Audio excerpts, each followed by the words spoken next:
Supreme court से बार बार मोहलत मांगने का मतलब साफ है कि मोदी सरकार वक्फ कानून के मसले पर फंस गई है। खबर है कि अगर सुनवाई हुई तो जस्टिस गवई वक्फ को कैंसिल करके ही दम लेंगे। तो क्या जस्टिस गवई को वक्फ की सुनवाई से हटाने की तैयारी है? क्या जस्टिस गवई के नोटिस से भारतीय जनता पार्टी की हालत खराब हो गई है? और क्या इसीलिए रातों रात कॉलेजियम सिस्टम को ही बदल दिया गया है? एक एक सवाल का जवाब आपको इस रिपोर्ट में बताएंगे। मुस्लिम पक्ष को राहत देते हुए वक्फ को कैंसिल करने को लेकर सीजीआई गवई ने क्या इशारा किया है उस पर भी आएंगे, लेकिन खबर में सबसे पहले आप बिग ब्रेकिंग देखिए। खबर देखिए कि किस तरीके से खेला अपने चरम पर चल रहा है। लॉ ट्रेंड की खबर में देखिए बिग ब्रेकिंग निकलकर सामने आई है कि नई सुप्रीम कोर्ट कॉलेजियम का गठन जस्टिस बीआर गवई के मुख्य न्यायाधीश पद की शपथ के बाद बदलाव किया गया है। तो खेल समझिए। पहले तो राष्ट्रपति ने सुप्रीम कोर्ट के फैसले को चैलेंज किया, बयान दिया कि कैसे सुप्रीम कोर्ट राष्ट्रपति की लिमिट को निर्धारित कर सकता है। क्या सुप्रीम कोर्ट को यह हक है? एक तरफ राष्ट्रपति बोली है तो वहीं दूसरी तरफ बिग ब्रेकिंग ये निकलकर सामने आ रही है कि कॉलेजियम सिस्टम को ही बदल दिया गया है और अचानक से वो हो गया है जो कि पहले कभी नहीं हुआ है।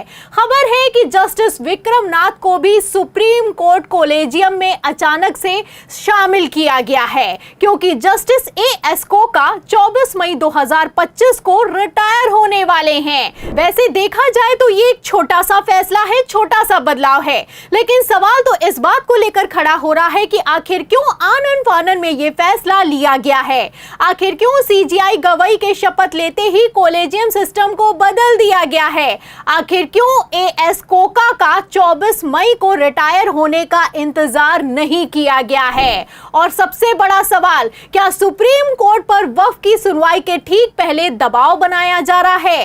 ये सारे सवाल इसलिए उठ रहे हैं क्योंकि यहाँ पर टाइमिंग बहुत इंपॉर्टेंट है। आपको बता दें कि एक महीने पहले ऐतिहासिक फैसला सुनाते हुए पेंडिंग बिलों को लेकर सुप्रीम कोर्ट ने राष्ट्रपति की 3 महीने की टाइमलाइन को निर्धारित कर दिया था, लेकिन तब तो राष्ट्रपति नहीं बोली, और बोली तो कब बोली? जब बोली है जब सुप्रीम कोर्ट में वक्फ कानून के कैंसिल होने की नौबत आ गई है।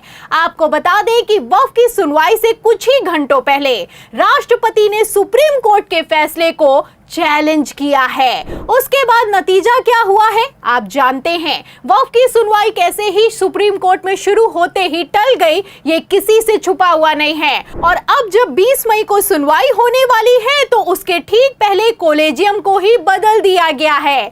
आपको बता दें कि 2014 से ही कॉलेजियम सिस्टम को हटाकर एनजेएसी सिस्टम लाने की तैयारी में मोदी सरकार लगातार जुटी हुई है, क्योंकि एनजेएसी सिस्टम लागू होगा तो हाई कोर्ट की नियुक्ति पैनल में केंद्र की तरफ से कानून मंत्री और 2 विशेषज्ञों को भी शामिल कर दिया जाएगा।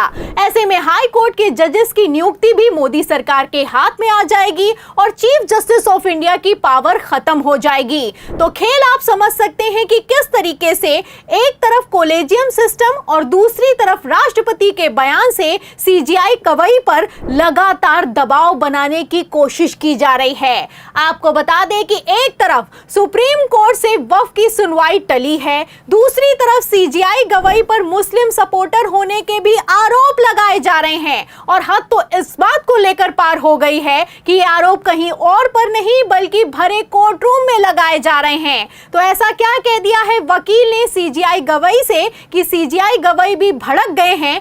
बयान सुनिए। Well, it's five petitions were identified as lead petitions.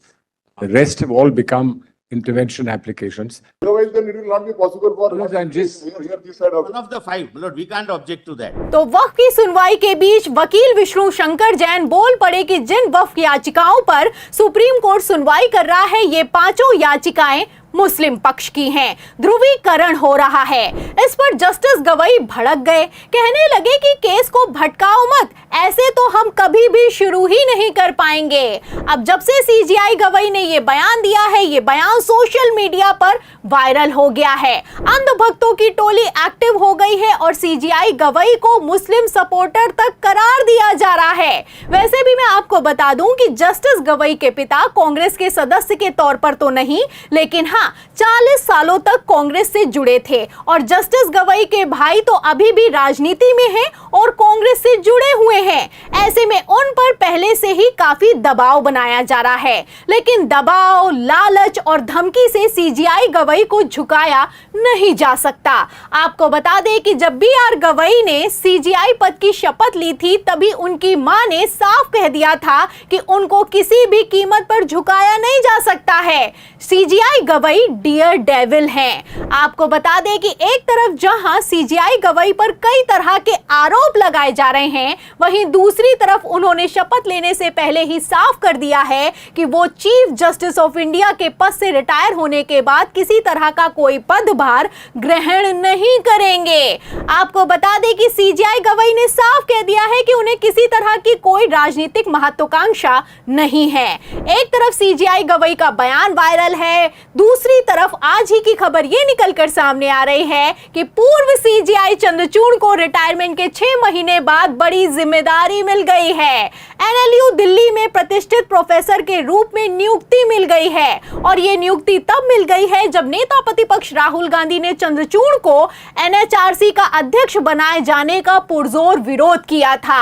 तमाम विरोध के बावजूद भी चंद्रचूड़ पदभार लेने से इनकार नहीं कर पाए। वहीं दूसरी तरफ सीजेआई गवई ने शपथ लेते ही मोदी सरकार को अलर्ट कर दिया है, साफ कर दिया है कि कोई दबाव, कोई धमकी, कोई लालच नहीं चलेगा। फिलहाल 15 मई को तो वफ़ की सुनवाई टल गई है और 20 मई की तारीख को मुकर्रर किया गया है, लेकिन ऐसा बिल्कुल भी नहीं है कि सुप्रीम कोर्ट पीछे हट गया है। आपको बता दें, अंतरिम रोक के बावजूद जब उत्तराखंड में आधी रात दरगाह पर बुलडोजर चला तो सुप्रीम कोर्ट सख्त हुआ है। सुप्रीम कोर्ट ने फटकार लगाते हुए नोटिस जारी कर दिया है, बुलडोजर एक्शन पर जवाब तलब किया है। वहीं दूसरी तरफ जस्टिस गवई ने साफ कह दिया है कि अगर आदेश का पालन नहीं होगा तो सबको देख लेंगे। खबर भी मौजूद है, खबर आप देख सकते हैं, टाइम्स नाउ की बिग हेडिंग लगाई गई है और इसमें लिखा हुआ है कि वक्फ संशोधन एक्ट मामले में नहीं होता है पालन तो कोर्ट देखेगा।